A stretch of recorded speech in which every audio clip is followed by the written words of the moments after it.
Hey there, Professor, look what I brought. Now tell me what's my rock. Hello, everybody. Welcome to another episode of What's My Rock, the show where real people bring me their rocks and I try to identify them. I'm your geology professor, Dr. Abstract. I'm here with my new friend, Matt. And Matt, welcome to the show. Welcome. And you are coming up from San Diego. Yes, Okay. I'm from North County. Okay, excellent. And what do you do during the day when you're not looking for rocks? I'm doing irrigation repair, and I want to say I had a stroke back 2 years ago in August. So this is my 2-year anniversary of this stroke. So I don't speak too well, but it's okay. You know, that's considering you had a stroke. I'm glad you're feeling better. And, what better way to recover than go out rock hounding, right? So it sounds very peaceful and a lot of fun. So what do you got for us today?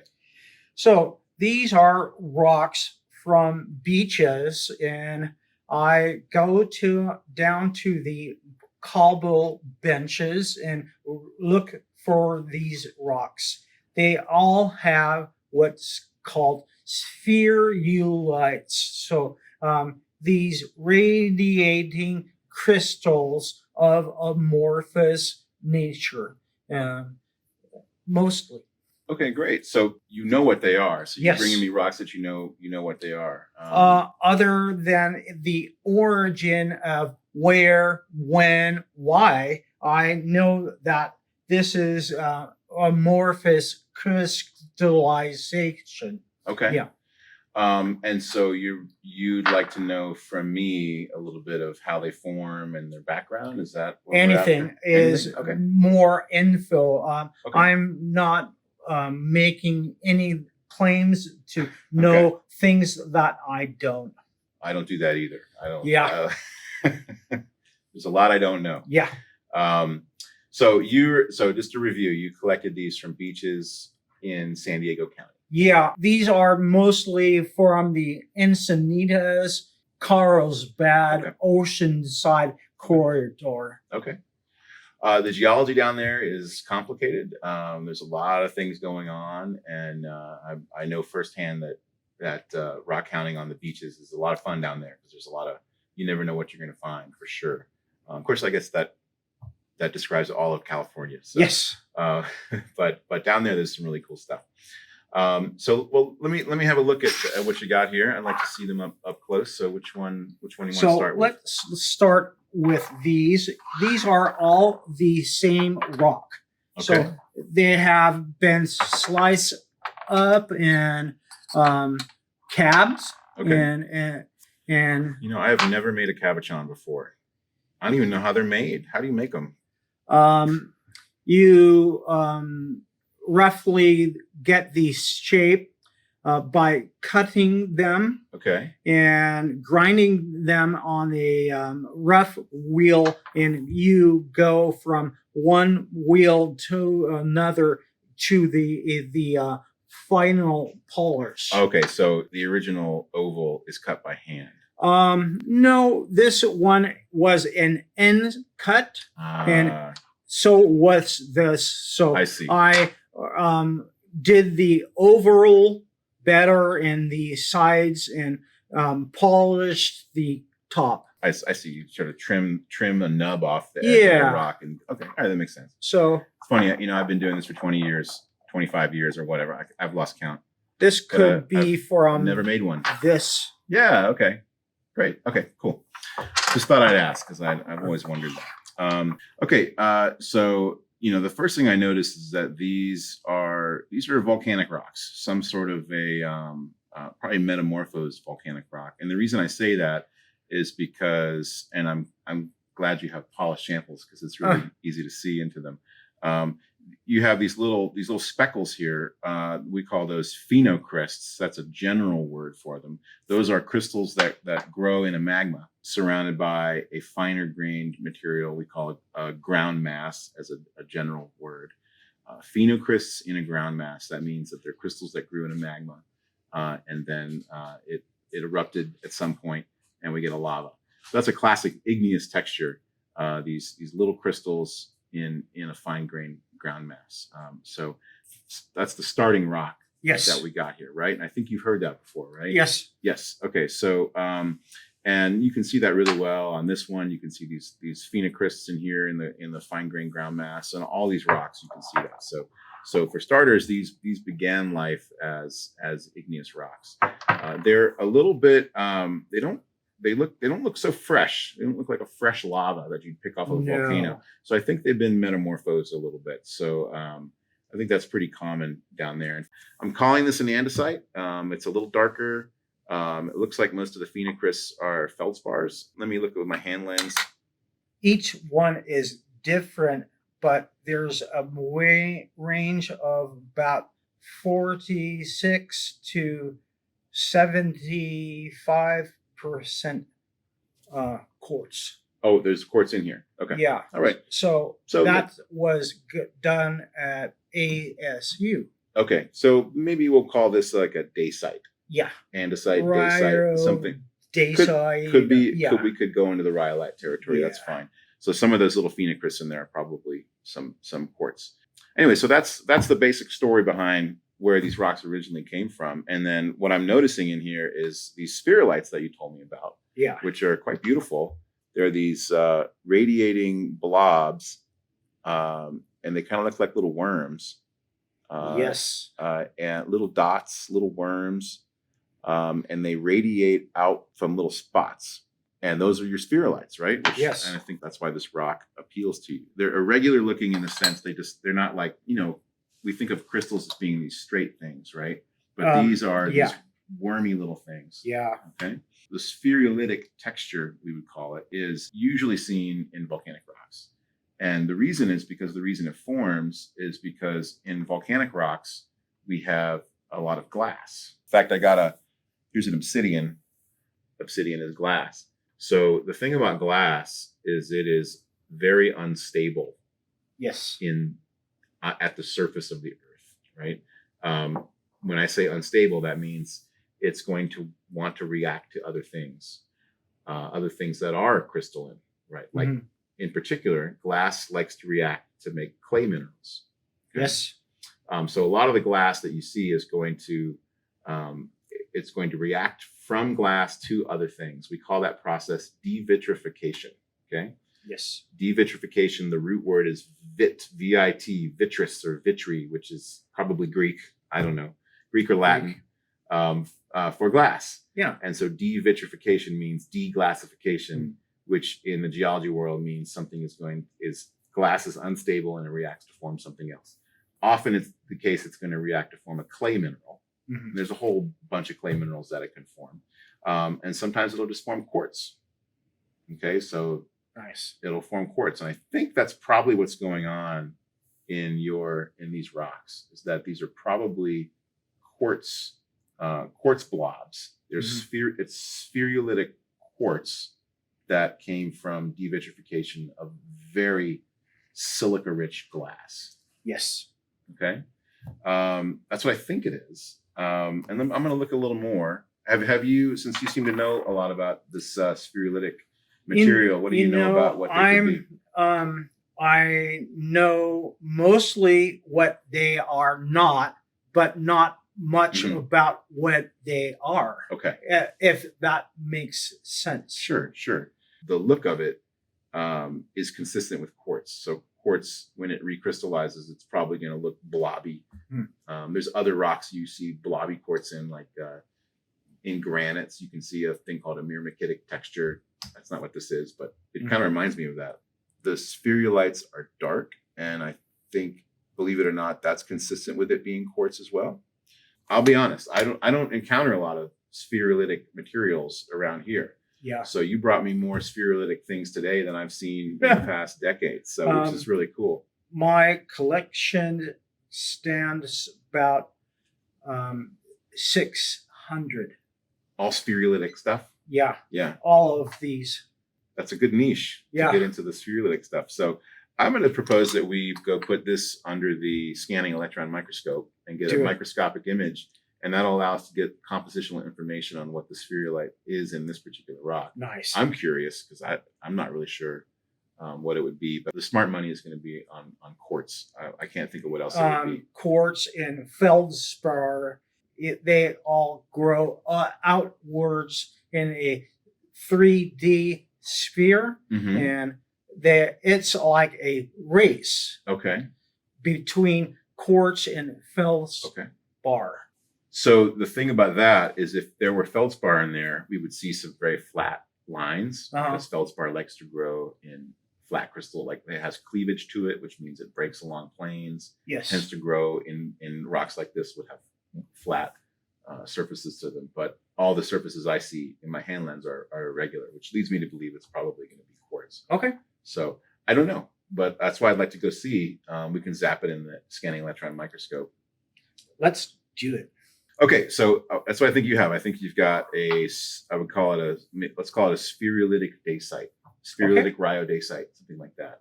Or it could even be a rhyolite. That's fine with me. So, okay, so let's see what else you got here. So these are just variations on a theme. This is a lot reddish. I call it ox blood red. They're not as spidery looking as the other one. They're a little more just kind of circular, globular. I call these A and B crystallizations, and that some are bounded by a definite ring or periphery, and some are expansive. Yeah, I see what you're saying. Radiating out with no apparent border. Right. So this is one where there's no border. Classic no border. They're sort of radiating. Yeah. They look like they kind of remind me of McDonald's fry guys. Huh? That might be before some people's time. No.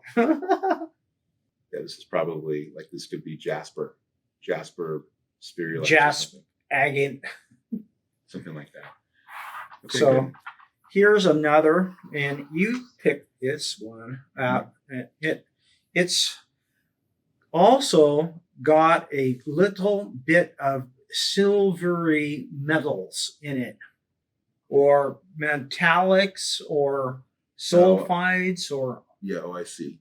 Is that they're dark and they're actually dark minerals, but they're reflective. Yes. Yeah, that's going to be hard to see. And the XRF, the beam is too big to figure what that is. But so I don't think we're going to be able to figure that one out. Okay. We could put this one on the SEM instead. This also has spherulites in it, so we can kill two birds with one stone.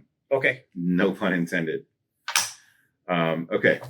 So this is one that I found 2 weeks ago on Thursday, and this one is has all of these fall colors. Yeah, this one. Yeah, it's another spherulitic material. So not quite as well developed as the other ones, but yeah. So here's one that is like pink on the brine and red when polished. I don't know why. I'm thinking that it could be manganese or some pink mineral, but I don't know. Well, it's true that manganese is in certain oxidation states will give you pink colors for sure. I think probably what's going on this is probably like a weathered surface. Yes. So it's actually red, but it appears pink because it's microscopically it's being etched away by acids in nature or something, like rainwater or something. Yeah.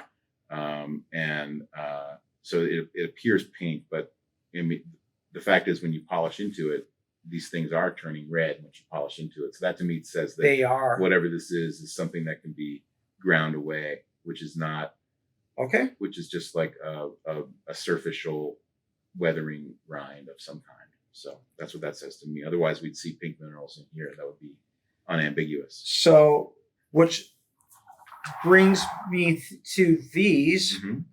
are not like these Okay. in that they are hard, but these and these don't match too well, Mhm. but have these pinkish and red centers Mhm. and also concentric rings. Right. Yeah, this is another. These are more spherulites. Yeah. Um, looks like the ground mass is much more quartz rich on this one, so this is probably more of a spherulitic rhyolite. Yes. Let And me see this one. Yeah, I have. these are very cool looking rocks, though. You found all these on the beach in San Diego? Yes. I need to go rock hound down there. Uh-huh. I need to get me some of these. I can host. All right. See, spherulites can form. They form by devitrifying of glass, and there's probably other ways they form. Like, for example, if we look at this, this is our obsidian. I can't help but wonder if these holes here, they're vesicles, but they're filled in with some other mineral. Yeah. Dylan, that's calcite, you said? Yeah. Okay, so there's calcite in here. And you imagine if this got metamorphosed, the material in here might want to recrystallize in that little hole to retain the morphology, the shape of that hole. Like here's another, this is a basalt this time, and it has these vesicles that are filled in with other minerals. We call this amygdaloidal. This is an amygdaloidal basalt that I collected in the desert near here. This is an amygdaloidal obsidian that I sort of wonder if a rock like this, since it's so, these spherulites are so, as you say, they're constrained. They're, I wonder if that texture is indicative of metamorphism of, if this is a meta-amygdaloidal rhyolite. How do you like that for a big word? Meta-amygdaloidal rhyolite. Can't pronounce that. I can barely pronounce it. Sorry. So I don't know. That's me speculating a little bit about that. This is going to result in me reading up on spherulites and learning more about how they form. I know the basic idea, but I'm sure there's people have published dissertations on spherulites, I'm sure. And maybe I should read one. Look up George Christoph Lichtenberg for his patterns. Okay. So he put electricity in rocks and produced these patterns. Okay. All right. Electricity in rocks. Okay. Yeah. All right. Well, I don't know how we get electricity deep in the earth. I don't think we need that to get spherulites, but I'll have a look at that. Okay. Well, let's take one of these down on the SEM and let's have a look up close. And I think that'll be fun to see what they look like. And specifically, we can get a compositional analysis on them and get an idea of what they make. And so I'll let you pick. Do you want to do this one for sure, and this one? And well, I think we have time for one. So pick your favorite. So let's do that one. Okay, because I think you want to get that shiny piece. Yeah. Okay. And I think we can do that. So all right, nice. Ready? Yeah. All right. Let's go to the SEM. All right, we're down in the scanning electron microscope laboratory, and to use an electron microscope, you need to have something that conducts electricity. And something like this is Matt's cabochon, is mostly silicate material, and of course that's going to be an insulator. So we need something that's going to be a conductor. So the way we get around that is we're going to coat this with a very thin layer of carbon, and that's going to turn this insulator into a conductor. We're going to get much better images on the scanning electron microscope, or SEM. So I'm going to put this in what we call a carbon coater. This is a little machine right here. And let me make sure I get there. We go. Put it right there. And we're going to turn on this vacuum. And then we're going to let the sparks fly. And the sparks are going to put carbon on our sample.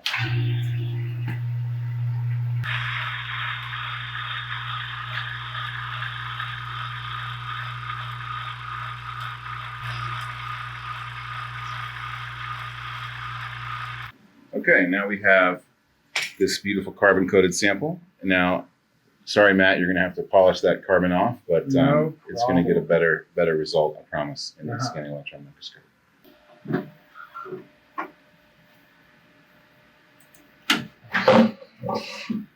Okay, all right. So in the scanning electron microscope, the things that are metallic, they're going to show up very, very bright. Oh,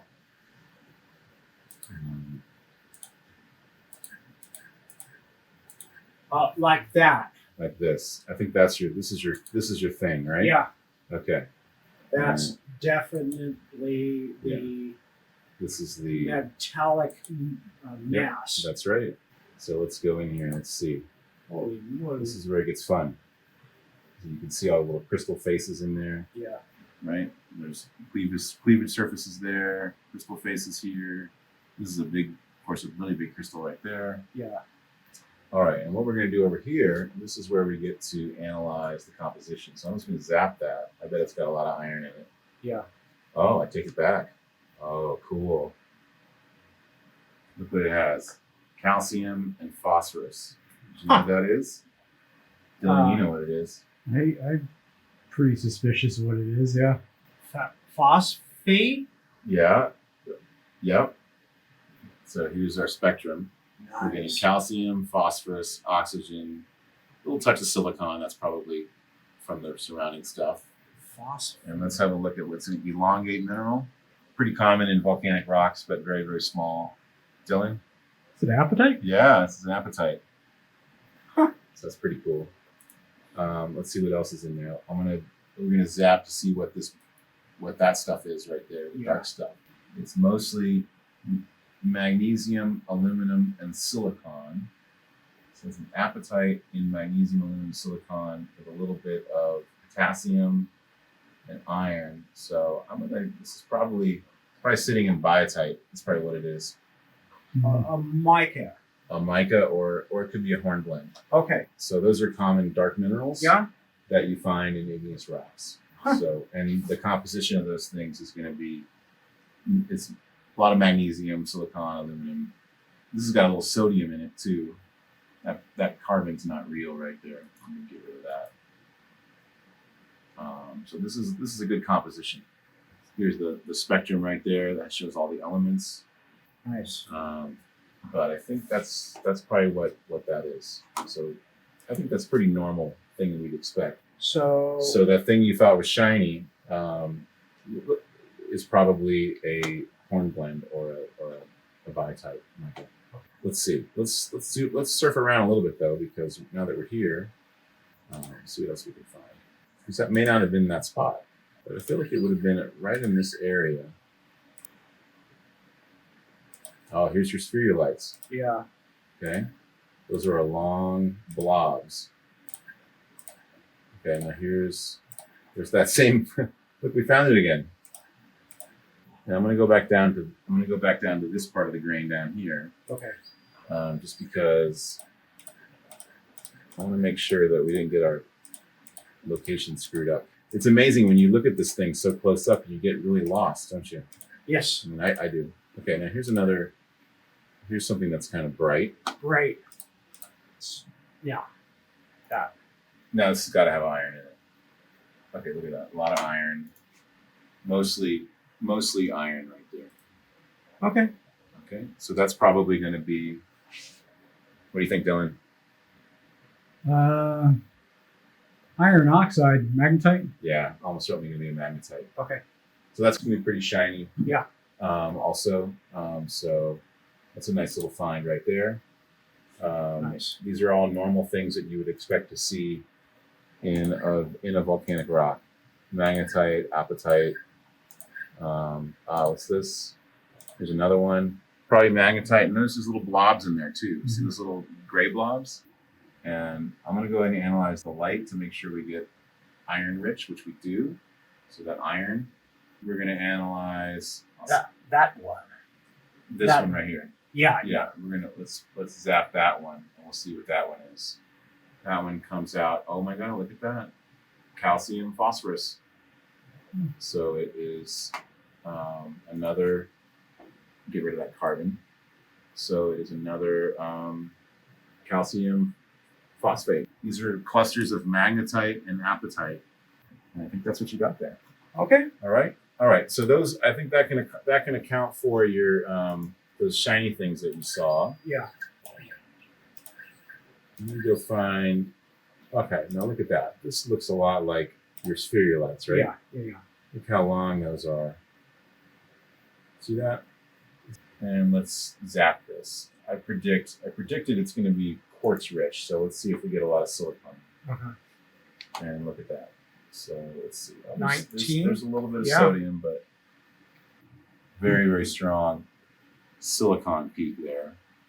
Silicon, a little bit of sodium and aluminum. So that could be your feldspar coming in a little bit, but mostly, mostly that vein So is dominated that's, by silicon. So that's going to be quartz. This red, try this one. Yeah, good idea. Let's do it.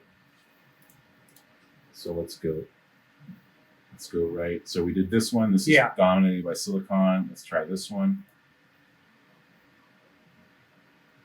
And this one has a much bigger signal, much bigger sodium and aluminum signal. So I think that probably is your feldspar. So I think you're right. I think you've got sodic feldspar, which is albite. Yeah. Albite and quartz growing together in these spherulites. Just like you predicted. In tandem. Yeah. Yeah. Okay. So I think that's good, at least for this one. Anyway, so I think that's what we got here. So we found apatite, we found magnetite, we analyzed these nice spherulites, and I think we're good. Questions? Cool. No, I'm totally pleased. Great. We'll just shut it down. We'll go upstairs and wrap it up. Okay, we're back from our SEM adventure. How'd you like the SEM? I loved that. It was so unique. Yeah, it's like a whole new world when you zoom in at high magnification. Yeah. You can see things that you just can't see any other way. And we identified a few attributes, some apatite and some magnetite. Yeah. And we got to the bottom of the spherulitic issue, which are these little fingers of minerals, and we had the dark fingers, which were quartz rich or silica rich, which are probably quartz rich, and then we have sodium aluminum rich fingers, which are probably albite. Yes. And there could be mixtures of albite and quartz in both of those things, but basically albite and quartz, just like you predicted. Yeah, great. So that's good. So I learned something today about that. So you can get these intergrowths of quartz and feldspar. So that probably means it's a little bit higher temperature of a process than I thought. I'm going to go look into literature and see if I can learn about spherulitic processes. Spherulitogenesis. Yeah. Spherulogenesis. So something that they talk about is a quench, where they call it undercooling for some reason, and these appear to me both melted and later quenched. Okay. And that's a curiosity too. Well, I think of a spherulites as a post-magmatic process. What you're talking about, undercooling, that's more of a direct magmatic process of when phenocrysts or crystals form in a magma. So I don't know that for sure. I need to, again, I don't claim to be a spherulite expert. I think spherulites are metamorphic or post-magmatic.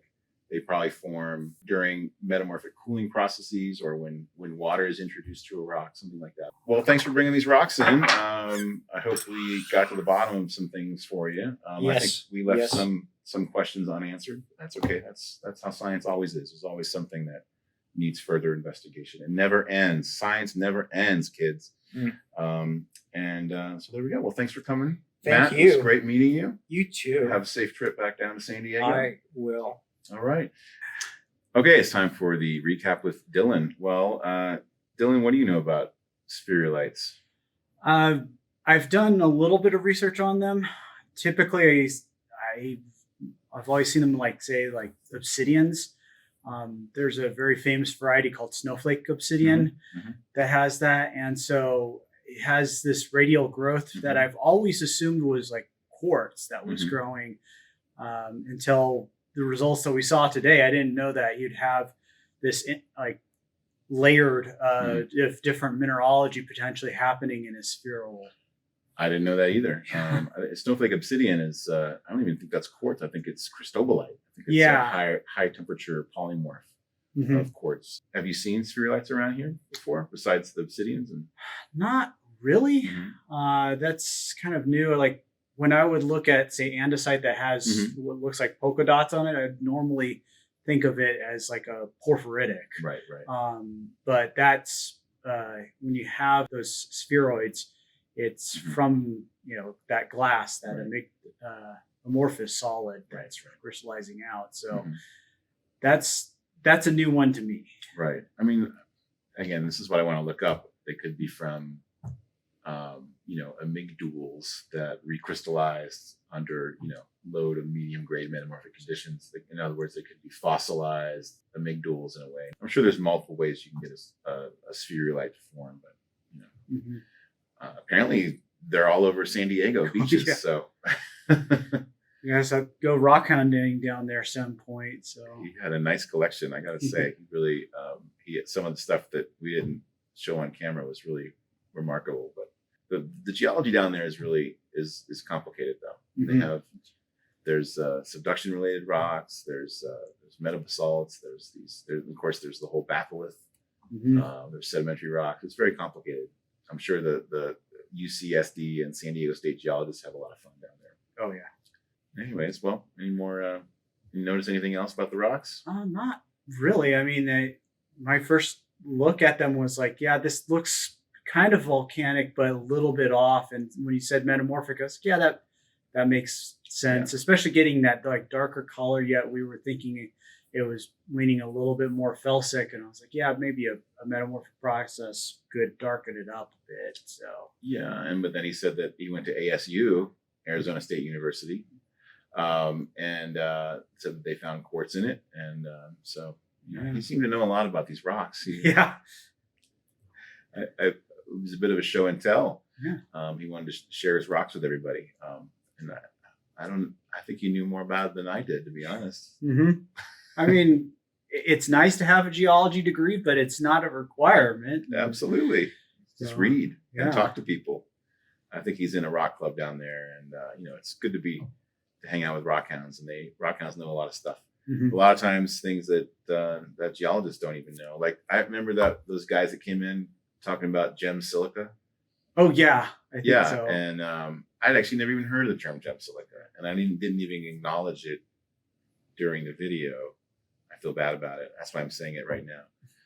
Now I know what gem silica is because I learned it from these rock hounds, which is a quartz with a little bit of nickel or something in it. It didn't sound like much of a term to me, but it is actually a rock hound term. So that's one of the reasons to do the show is I learn a lot from rock hounds. They have a lot of passion for what they do. So So thanks, Matt, for teaching us some stuff. Yeah. All right. Any last words? No, just again, if you want to bring some stuff into us, we're glad to have people come in and show us your stuff. And we look forward to what rocks you bring us. Yeah, and if you would like to be a guest on the show, send us an email at whatsmyrock@yahoo.com. Thank you for watching. I'm Dr. Abstract. This is Dylan, and this is What's My Rock, and we'll see you next time. Happy rock hounding. Yeah, I've seen it all. That's why they call me a professional. I know you're proud of what you got, but this rock ain't worth diddly squat. I'm not saying that you'll never be wealthy, but this preoccupation doesn't seem healthy. Don't give up your day job, you better keep it a hobby on the weekend.